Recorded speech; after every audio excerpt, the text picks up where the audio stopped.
pessoas, eu sou o Léo. E eu sou o Miguel. E esse é o canal Piuí. Existem filmes de contos de fadas clássicos que a gente já viu várias vezes. Tem Cinderela, Branca de Neve, Pinóquio. E tem filmes de contos de fada modernos, como é o caso de Edward Mãos de Tesoura, que curiosamente é uma mistura de Frankenstein com Pinóquio, né? Uma obra muito icônica que mostra pra gente como pode ser cruel a vida de quem é diferente. Entre muitas casas coloridas de uma vida onde todos agem da mesma forma, ser um pouco diferente do habitual pode gerar grandes consequências. E Tim Burton ilustrou isso muito bem em um filme que até hoje emociona as pessoas, que muita gente carrega no coração. Mas afinal de contas, Edward Mãos de Tesoura é bom mesmo? Ou é mais um daqueles casos de um filme que passava o tempo inteiro, a gente ia assistindo e acabava gostando? Tá começando mais um Filme Stop aqui no canal Piuí, hoje sobre Edward Mãos de Tesoura. Eu queria ter mãos de like, entendeu? Cada dedo fosse um joinha, entendeu? Porque daí eu ia ter, olha só, 10 joinhas. A pessoa que tá assistindo tem um. Um ela tem garantido. Dá um então, por favor, só um.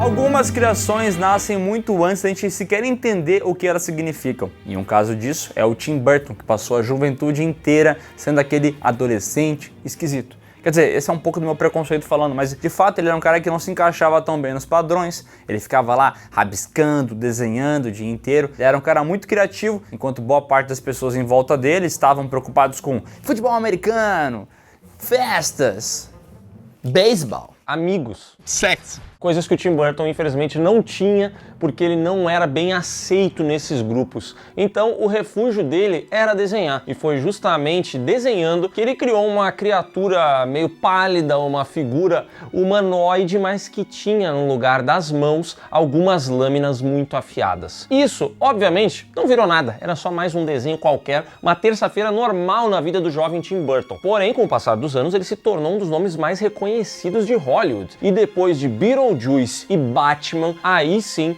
Tim Burton pegou aquele caderninho, olhou para aquela figura e pensou, tá na hora de eu transformar isso aqui em um filme. Ele levou a sua ideia até a roteirista Caroline Thompson,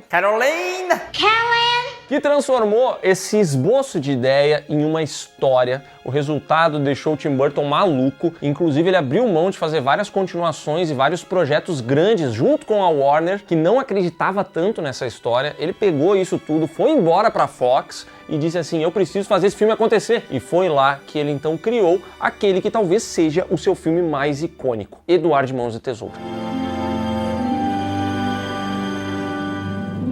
Lançado em 1990 com o roteiro de Caroline Thompson. Ela que fez também O Estranho Mundo de Jack e direção de Tim Burton, de Batman de 1989, Batman Returns, Sombras da Noite, Peixe Grande, ele fez muita coisa.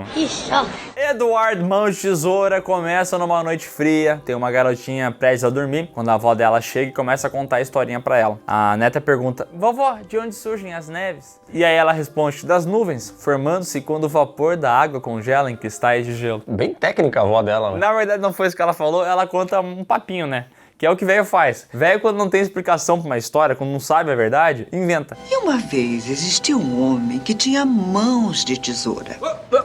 E aqui ela conta a história do Edward. Ela fala, a neve surge do Edward, que não era uma pessoa, mas sim uma invenção. Um ser que foi criado por um inventor no melhor estilo monstro de Frankenstein, só que, em vez de ter mãos, ele tinha tesouras no local dos dedos ali. Isso porque o inventor acabou falecendo antes de finalizar a sua criação. Então o Edward ficou com essas mãos de tesoura e desde que ele foi criado, começou a nevar naquela região onde nunca antes nevou. Agora só um comentário, uma sacanagem sem tamanho do velho inventor de ter colocado tesoura no lugar das mãos por um tempo limitado, né? Ele podia ter posto qualquer outra coisa que seria mais fácil a vida da criatura, né? Aliás, o inventor é o Vincent Price, que aqui tá parecendo muito o Zé Bonitinho. Zé Bonitinho, o perigote das mulheres.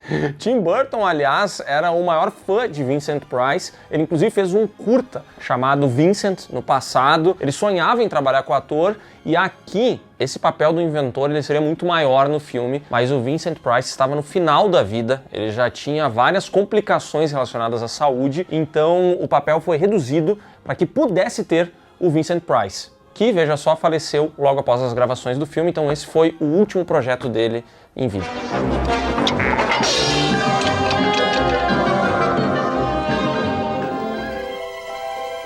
Após a introdução, a gente conhece a tal da Peg Boggs, uma vendedora da Avon, que já tentou espalhar a palavra da Avon para várias pessoas daquela cidadezinha, que tem suas casas com tom pastel e padronizadas, só que ninguém quer comprar, ninguém aguenta mais. Então a Peg acaba explorando novos cantos daquele vilarejo e acaba chegando até um castelo que tá lá em cima, assim, todo mundo consegue ver, mas ninguém queria chegar lá, entendeu? E ela teve a coragem de ir até lá.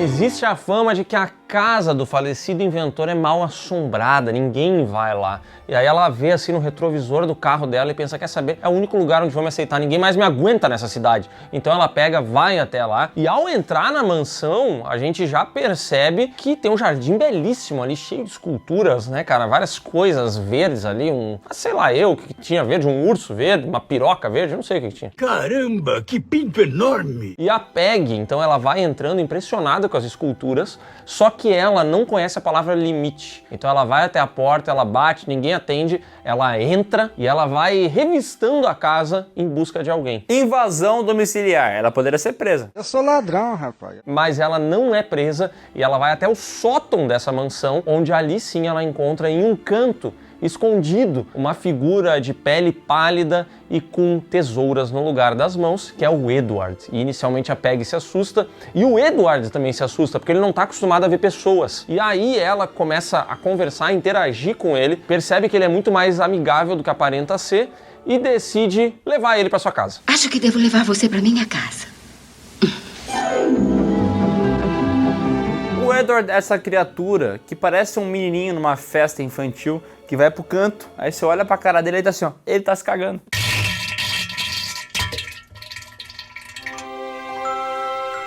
Tim Burton é um cara dos visuais, né? E esse filme aqui estabelece muito bem isso, porque a cidade era toda colorida, tem uns tons pastéis, mas todo mundo se veste espalhafatosamente. É uma realidade bem diferente quando você compara àquele castelo, que é muito mais soturno, com poucas cores, sombreado. Então ele gosta muito de trabalhar esses contrastes nos filmes dele, né? Wandinha, né? Você viu a série Wandinha, lembra? Quarto rosa, quarto preto. E essa representação visual é muito importante pra gente entender o que é o Edward nessa realidade, porque ele é esse cidadão muito diferente dos outros. Ninguém entende muito bem o que ele é. Tira bebezinho.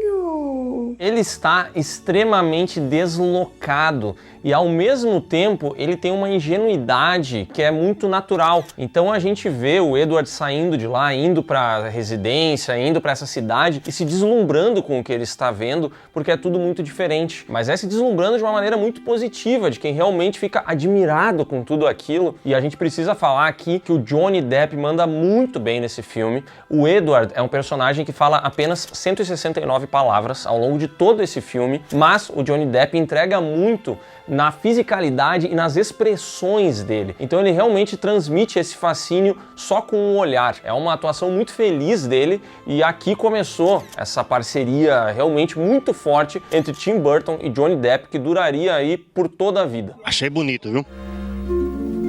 Ao chegar na casa de Peg, ele vai se assentando, dá uma olhada nas fotos da família e vê a tal da Kim, que é a filha da Peg. E ele se apaixona porque ela é muito linda, ele fica extasiado olhando pra ela. Só que ela tá viajando, então ele não tem contato com essa garota ainda. Esta aqui é minha filha, Kim. Ela não é linda? O que ele tem contato mesmo é com um colchão que deram pra esse cidadão dormir, que é uma sacanagem, porque o cara tem tesouras nas mãos e dão pra ele um colchão d'água.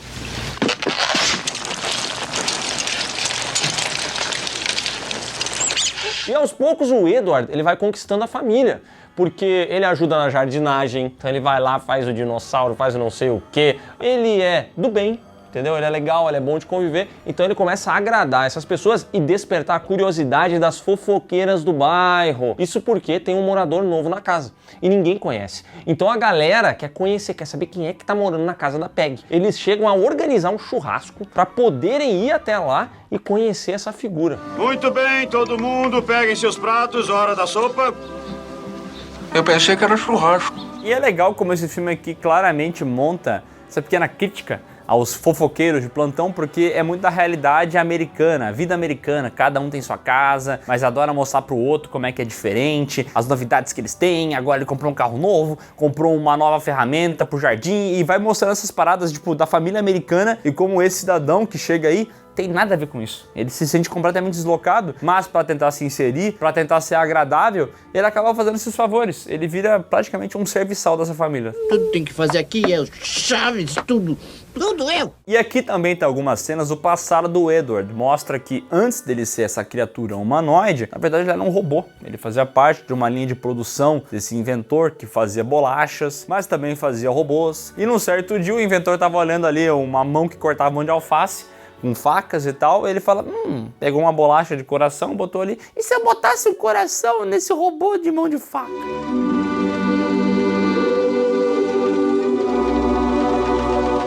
E assim foi se dando a criação do Edward, e a gente vê, né, que o plano era depois colocar nele mãos como as nossas, mãos humanas, mãos de silicone, enfim. Só que exatamente no dia em que o inventor ia fazer isso, ele acabou tendo ali um infarto fulminante, alguma crise momentânea, e ele faleceu.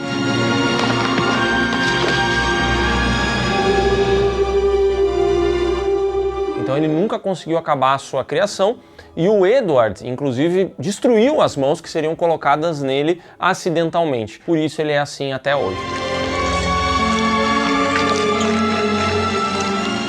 Me fudi!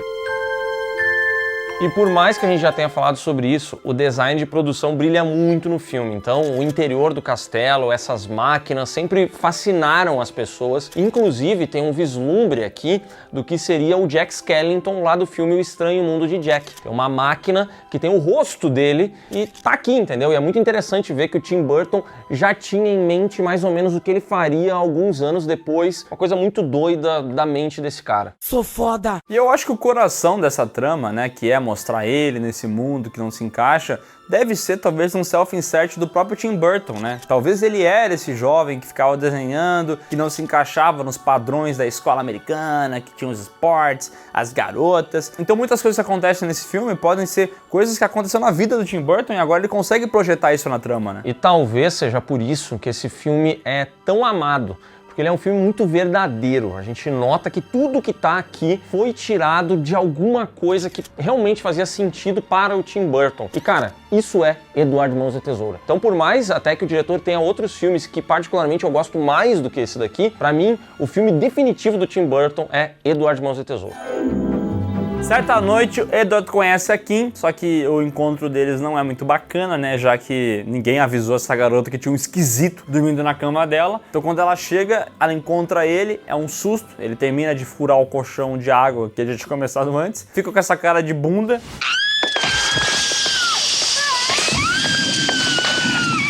Coitado, né? E todas as interações deles não são positivas, incluindo as interações com o namorado da Kim, o tal do Jim, que fica chamando o Edward de esquisito. Você deve se matar agora. Por outro lado, as interações dele com a vizinhança são um sucesso. Ele vira uma celebridade ali, ele começa a fazer jardinagem de todo mundo, ele começa a tosar o cachorro da galera, sempre muito feio, mas todo mundo acha linda as tosas que ele faz, né? Existe alguma coisa que você não faça? Você me deixa estupefata, eu juro! E além disso, ele vira meio que um cabeleireiro local ali, ele começa a cortar o cabelo da mulherada. E ele corta tão bem, mas tão bem, que ele faz uma mulher gozar. Sabe, você tem essa cena, tá? Que a mulher chega lá tendo o cabelo cortado. Gaze! Gaze, Batman! E que acaba fazendo, né, com que toda essa fama do Edward se espalhe tanto que ele e a Peg vão parar num programa de TV, onde ele é apresentado lá como esse grande animal de circo, com as pessoas perguntando pra ele, mas você quer tirar as tesouras e botar mãos? Sim. Mas se você tirar as tesouras, você não vai mais ser especial, você não vai mais ser uma celebridade, você vai ser um ser comum. Sim, é o que eu quero. Se tivesse mãos, seria uma pessoa comum. Sim, eu sei. E no meio dessa entrevista, a Kim, do nada, isso aqui é do nada, tá? Ela olha pro Edward e se apaixona. Dá pra ver assim que no rosto dela, ela... Nossa, esse ser é muito incrível. E ela se apaixona por ele. Começa a rolar um lance aqui, entendeu?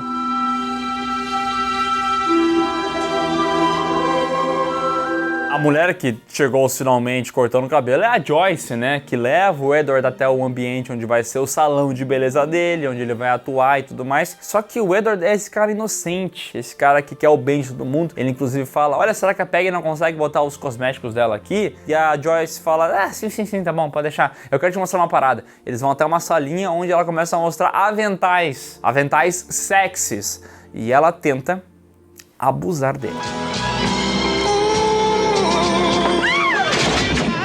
Ela bota ele sentado numa cadeira, ela tira o avental, fica só de sutiã, cheia de fogo na periquita, sobe em cima do Edward e aí ele se sente muito incomodado a ponto de afastar ela, sair dali correndo, contar pros pais o que aconteceu, né? Que ela ficou só de sutiã, começou a tirar a roupa, ele fugiu. E ela me mostrou a sala dos fundos e começou a tirar a roupa. Dá uma cadeia. E a Joyce, nesse momento, cara, ela guarda a mágoa, ela se sente negada e ela decide espalhar pela vizinhança que o Edward tentou abusar dela. E é aqui que começa a queda, a decadência do Edward. Eu sou trabalhador, sou Zé Povinho. Me chama a atenção que esse filme aqui tem o Winona Ryder e uma personagem chamada Joyce. E depois o Winona Ryder foi ser a Joyce em Stranger Things. Oh my God!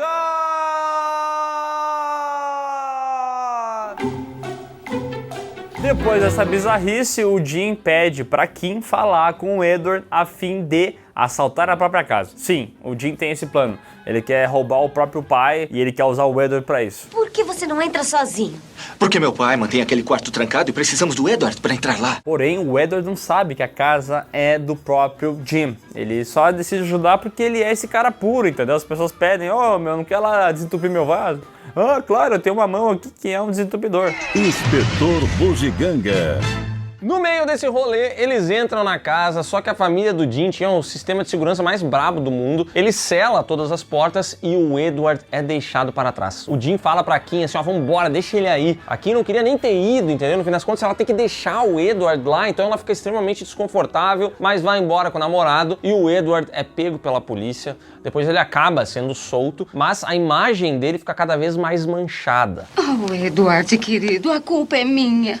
Pelo amor de Deus, filho, o que te passou pela cabeça? E aqui tem um momento, inclusive, que já na casa lá da Peg, o pai da família começa a falar com ele, com o Edward, explicando coisas de ética, né? Se encontra dinheiro na rua, você vai fazer o quê? Vai entregar pra polícia? Vai dividir com os amigos? Fica fazendo essas questões morais e o Edward pensa, caraca, o que eu tenho a ver com isso? Só que ele tá brincando. Mas ele fala que ele pegaria o dinheiro e entregaria para a família dele, que são as pessoas que ele ama, demonstrando quão ingênuo ele é. Eduardo, estamos esperando. Dar aos meus entes queridos?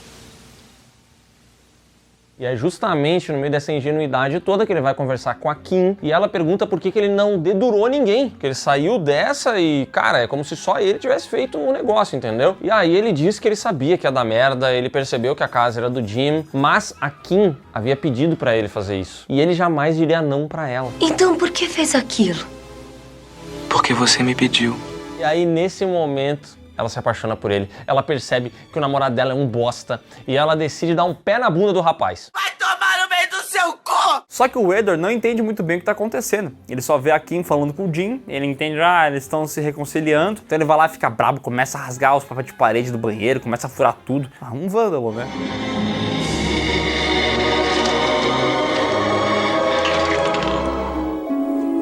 Após tudo isso, chega o Natal. E aparece um bloco de gelo gigantesco na casa deles. E aí o Edward tem mão de tesouro, ele olha pro bloco de gelo que apareceu misteriosamente no quintal. E decide que então, já que eu tô aqui mesmo, né, vou fazer uma escultura. E aí ele começa a jogar gelo pra tudo que é lado e começa a nevar, assim. E aí a Kim, quando vê isso, ela fica extasiada, ela acha lindo. E ela se apaixona ainda mais por essa criatura esquisita.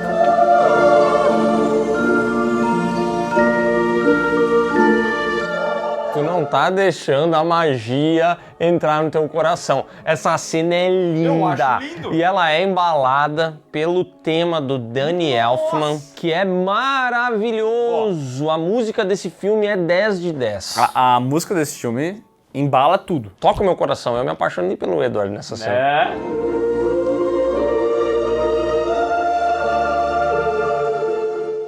problema é que no meio desse belíssimo momento aparece o Jim, e aí ele assusta o Edward acaba ali ferindo, né, a Kim, e aí o Jim começa, você agrediu ela, você quer matar ela, você é um bosta. Ele fica meio desesperado nessa situação. Sabe quem é esse cara? Quem? Ele é o nerd do Clube dos Cinco, e agora ele faz o valentão.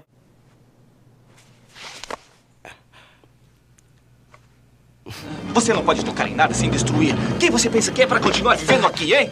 Pior arma na mão do opressor é a mente do oprimido. E como valentão que é, ele consegue botar o Edward pra correr.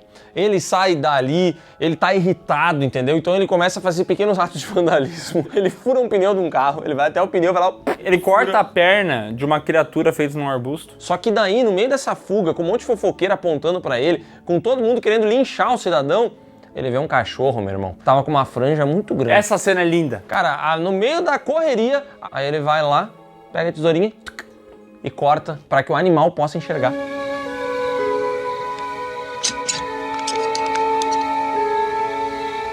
Que lindo, cara!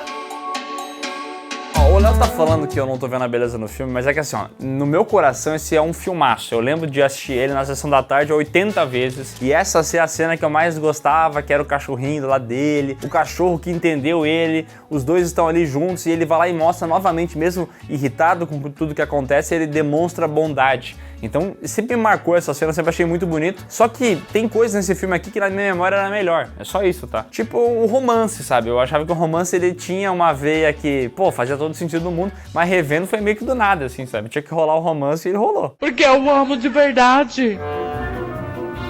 Depois de liberar a visão do cachorrinho, tem uma coisa muito tretosa acontecendo, que é o Jim. O Jim tá maluco. O Jim, depois do que aconteceu isso aí, ele só quer tacar o zaralho. E ele quase atropela o Kevin, que é o irmão da Kim. E quem salva esse garoto? O Edward. Só que pra fazer isso, ele tem que usar as mãos dele. Mãos de navalha, que acabam cortando. Não, de tesoura. Você vai navalha, né? Só bagunça. Fato é que ele salva o garoto, só que acaba machucando ele no processo. E aí todo mundo em volta na cidade viu isso aí e já era, né? Agora ele é um assassino de criança.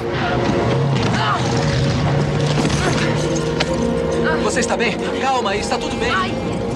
Aí a Kim fala pra ele, quer saber, Edward? Sai daqui, te some, vai lá pra tua mansão, porque essa galera vai acabar contigo. E aí vira Frankenstein, né? Com o pessoal da cidade indo atrás dele. Tem uma cena legal antes de começar a correria, que é o momento em que a Kim abraça o Edward, mas o Edward não pode abraçar a Kim, porque as tesouras dele são afiadíssimas, então ele vai cortar ela. Mas aí ela dá um jeitinho, né? Ela vai arrumando a mão dele assim, eles se abraçam.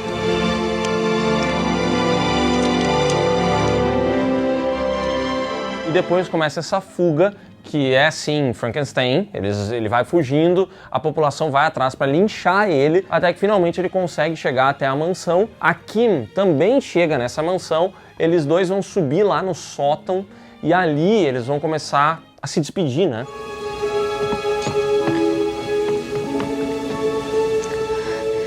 Só que quem não ama essa situação aí é o Jim, cara. Esse maluco não aceita perder, ele não aceita nada. Ele vai lá querendo acabar com o Edward. Pensei que estava morto. Então senta o dedo nessa porra. E aí começa uma lutaria, o Jim consegue derrubar o Edward, ele vai tirar a vida dessa criatura até que a Kim impede, ela ataca o Jim, e aí o Jim ataca de volta, e quando o Edward vê que ele tá colocando a vida da Kim em risco, aí não tem jeito, ele pega as mãos de navalha, chave micha e tesoura dele, vai pra cima do cidadão e tira a vida do Jim, que acaba caindo ali da janela no jardim dessa velha mansão.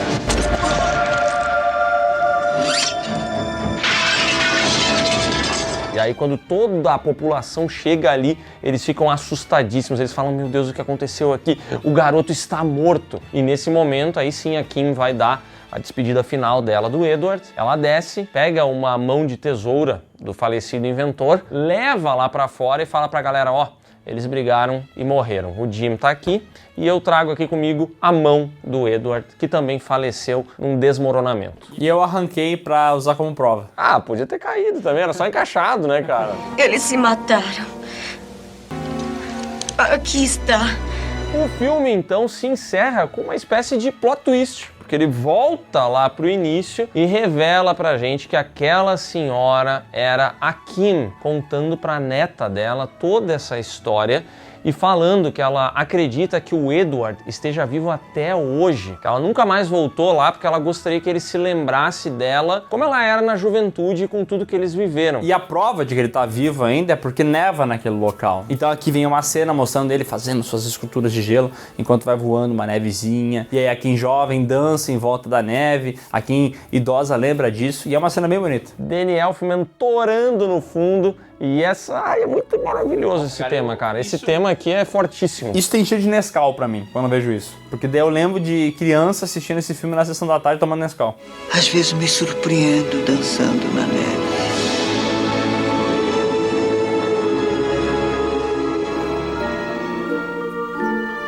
Edward Mãos de Tesoura custou 20 milhões e faturou 86. E vale a pena dizer que isso quase não aconteceu porque ninguém acreditava no projeto. Achavam que era uma parada muito experimental, que ninguém ia gostar. No início diminuíram demais as salas que iam exibir o filme, só que ele acabou se mostrando um sucesso e eles tiveram que rever essa parada, né? Isso não só por conta do boca a boca, mas também da crítica, que foi muito positiva, elogiando o quão única é essa obra, né? Claro, tinha a trilha sonora do Danny Elfman, tem toda uma questão de design de produção que é impressionante do filme. Inclusive as mãos do Edward, elas parecem muito reais e de modo geral, é claro, não eram tesouras de verdade, eles até tinham ali uma prótese real que era usada em closes, né? Então toda vez que era uma imagem fechada, eram tesouras de verdade, mas de modo geral não eram, né? Só que tudo é muito bem feito, é muito bem realizado, visualmente é muito impressionante. Então ele é um filme que conseguiu conquistar a crítica, ele transmite uma mensagem que é simples, mas que é transmitida de coração e é um filme muito, muito, muito icônico. O Tim Burton, inclusive, é um diretor que foi conhecido por se manter muito fechado em um estilo, né? Então os filmes dele, de modo geral, eles acabam sendo parecidos em vários aspectos. Só que esse daqui, pra mim, é a originalidade máxima do Tim Burton, assim. Esse aqui é o filme definitivo dele,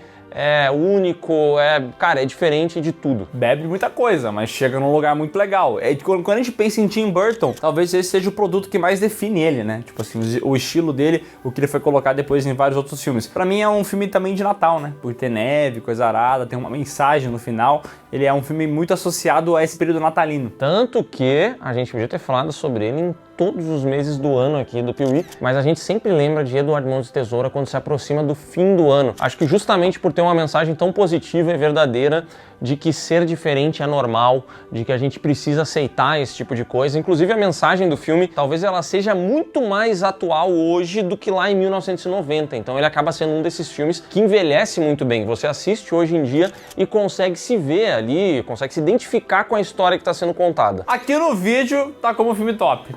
Pra mim é filme que existe, um filme que existe bom, um bom filme que existe, mas pra mim não é top não. Mas tudo bem.